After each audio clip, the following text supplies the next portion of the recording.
If you clicked on this video, you are part of the problem. Not the whole problem. You didn't personally ruin society, but you clicked because the title left a little gap in your brain. What happened? Did the video blow up? Did I discover a secret algorithm trick? Did I get invited to a creator conference where everyone wears black hoodies and says retention like it's a medical condition? No. What happened is you clicked. And this is basically how the modern internet works. A title makes a tiny promise. A thumbnail pokes your curiosity. Your brain says, fine, one video. Then the platform writes that down like a little creep. It notices that you stopped scrolling. It notices that you clicked. It notices how long you stayed. It notices whether you left after 12 seconds or watched until the end like a loyal little mammal. And then it does the most dangerous thing a machine can do. It learns. Not because some guy in Silicon Valley pressed a big red button that says, show humanity trash. Algorithms are not magical demons. They are sorting machines. People do things. The machine notices. The machine repeats. The algorithm does not sit there asking, is this good for culture? It does not care if a video is smart, stupid, useful, embarrassing, or a grown man pretending to be shocked at a sandwich. It asks one question. Did they stay? Because if they stayed, the platform made money. If the platform made money, the video worked. And if the video worked, the machine goes, excellent, more of that, please. But it did not start that way. The internet used to be completely different, because back then you had to go looking for the garbage yourself. You typed websites into the search bar like a pilgrim. You checked forums. You searched badly spelled questions on Google and hoped the answer was not hidden inside a 14-page thread from 2009. You followed blogs run by people with no design skills and very strong opinions about fonts. It was not exactly a golden age.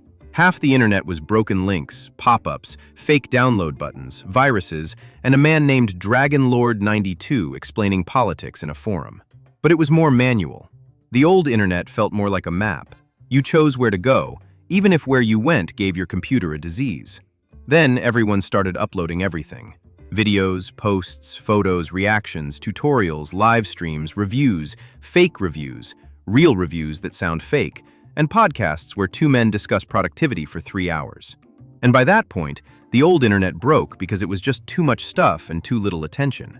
So platforms needed a sorter, something that could look at a ridiculous amount of content and decide what should appear in front of you next. Before, you asked the internet, where do I go? Now the internet asks, what are you most likely to stop for? And that question changed everything. Because the moment a platform starts choosing what goes in front of you, it is no longer just hosting the internet. It is shaping the order in which reality arrives. One person gets cooking videos, another gets gym clips, another gets political rage bait and a man yelling in his car about seed oils. And that is how echo chambers form. One video becomes 5. 5 becomes a worldview. Then suddenly, some people start sharing opinions in public that really should have stayed between them, their group chat, and whatever chair they argue with at home. That's why algorithms became so powerful.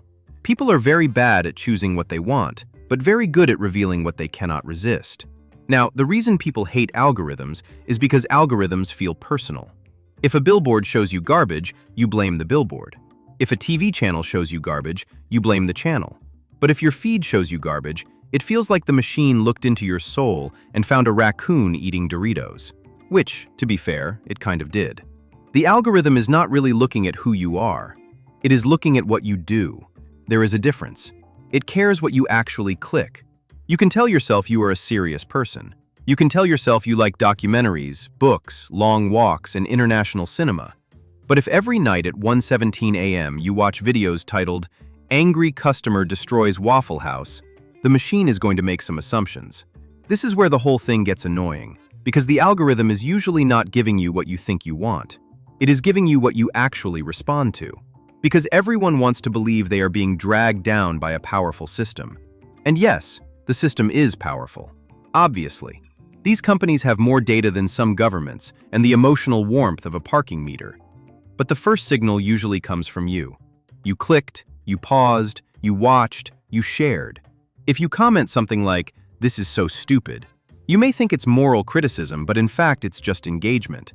You think you are above the content because you left a sarcastic comment.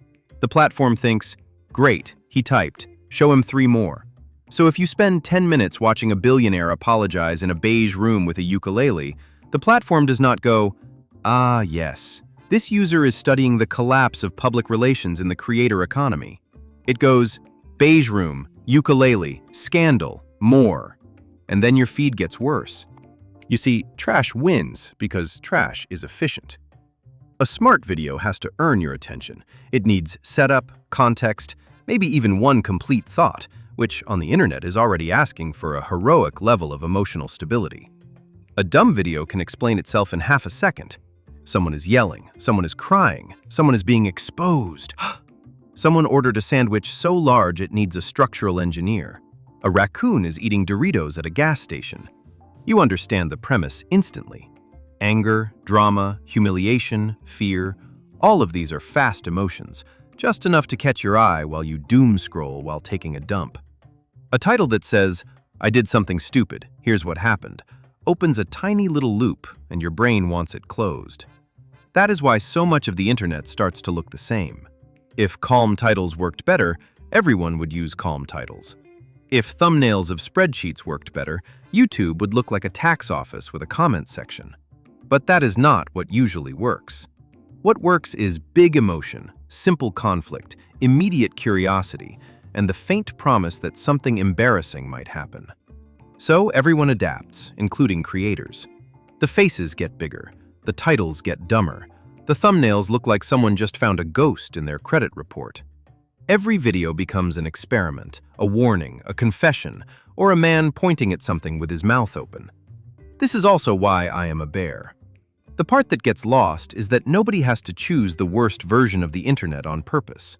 It happens one tiny decision at a time. A creator makes a slightly more dramatic title because the honest one gets ignored. Then the dramatic title works, so next time it gets pushed a little further. The thumbnail gets brighter, the promise gets bigger, the reaction gets louder. And because everyone can see the same numbers, everyone learns the same lesson. If one person gets rewarded for saying, "This changed everything," 10 other people start saying, "This changed everything." If one shocked face works, suddenly the whole homepage looks like a town that just saw a UFO. That is how the internet gets worse without anyone feeling responsible. Viewers are just clicking, creators are just adapting, platforms are just optimizing. But put all three together and you get a machine that slowly sandpapers the subtlety off everything. The system rewards whatever grabs attention fastest, then creators copy whatever gets rewarded, then viewers complain that everything looks desperate, then click the desperate thing anyway because, well, what happened? And that's the bare minimum of how algorithms work. Yes, I know, clever name. So I made a clickbait title. What happened? Well, I don't fucking know. I can't see the future, can I? Come back in, 2 weeks and find out. In the meantime, here's a very real footage of a raccoon eating Doritos at a gas station. You know you want to see it, you little dopamine-addicted goblin.